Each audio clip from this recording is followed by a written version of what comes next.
Hola, les voy a empezar a explicar un poco cómo se utiliza este guión de toma de decisiones.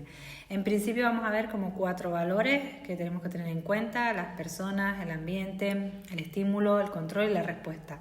Perdón, son 5. Cada uno de estos tenemos que ir como eligiendo para saber qué tipo de autolesión esconde detrás la persona que está teniendo este comportamiento. Lo primero que hacemos es saber si en cuanto a las personas es un comportamiento que está asociado a personas en concreto o se da con cualquier persona. Si estuviera relacionado con personas concretas, sería o tendríamos que elegir entre disruptiva o comunicativa. Si estuviéramos en una independencia de personas, podríamos tener las 4 opciones que aparecen ahí. Con lo cual tendríamos que seguir mirando los distintos valores. En el ambiente tenemos que mirar si es dependiente o independiente del ambiente. Igualmente, si fuera dependiente del ambiente, tendríamos disruptivas o comunicativas como posibilidades. Y sin dependencia del ambiente, las otras, estas 4 valores que aparecen aquí. En cuanto al estímulo, volveríamos a lo mismo: dependencia e independencia, pero en este caso, si son dependientes, hablaríamos de sensoriales o de activación. ¿Esto qué significa? Que las que son dependientes, son aquellas en las que única y exclusivamente, cuando se dan estímulos sensoriales concretos o emociones concretas, la persona presenta esta conducta. Lo mismo ocurriría lo mismo cuando nosotros hablamos de sin dependencia, es decir, aparecen los estímulos que aparezcan, no hay ningún problema.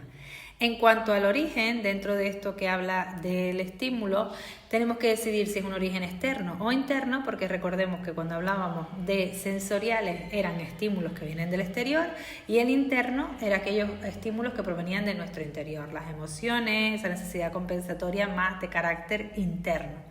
Y luego tenemos el control. La persona lo puede controlar en todo momento, es decir, enciende y apaga esa conducta a su antojo, o vemos que son conductas que van continuamente aumentando y que vemos que la persona hace un intento como de controlar pero no lo consigue.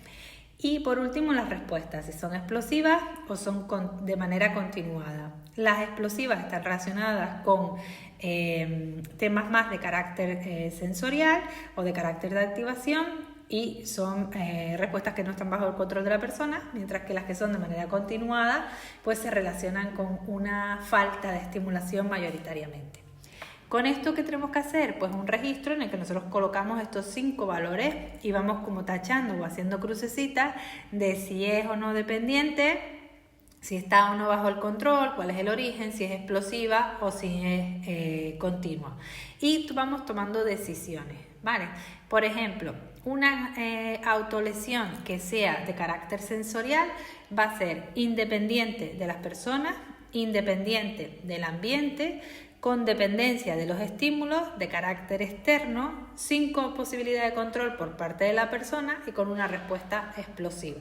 Esta sería la cadena que tendríamos para una de origen, por ejemplo, sensorial. Si fuera una disruptiva, pues sería dependiente de las personas, dependiente del ambiente, sin o independiente del estímulo. Luego no miraríamos el origen, estaría bajo el control de la persona y serían de un estilo más continuado en cuanto a la respuesta. Iremos viendo esto con más detenimiento. A ver, todo esto que hemos visto en la primera parte del vídeo, que es como ese esquema para poder tomar decisiones, al final lo que hacemos es separar y definir cada una de esas conductas.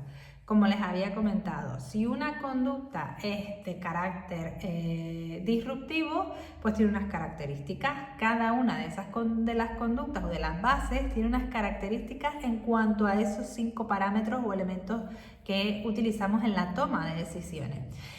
¿Cómo lo hacemos? Hacemos un registro en el que colocamos los 5 parámetros y vamos tachando pues todos esos elementos. Y ahí nos va a salir como la definición de la base. Y esa definición de la base va a coincidir exactamente con un tipo de causa que está generando esa autolesión, lo que nos va a definir el programa de intervención.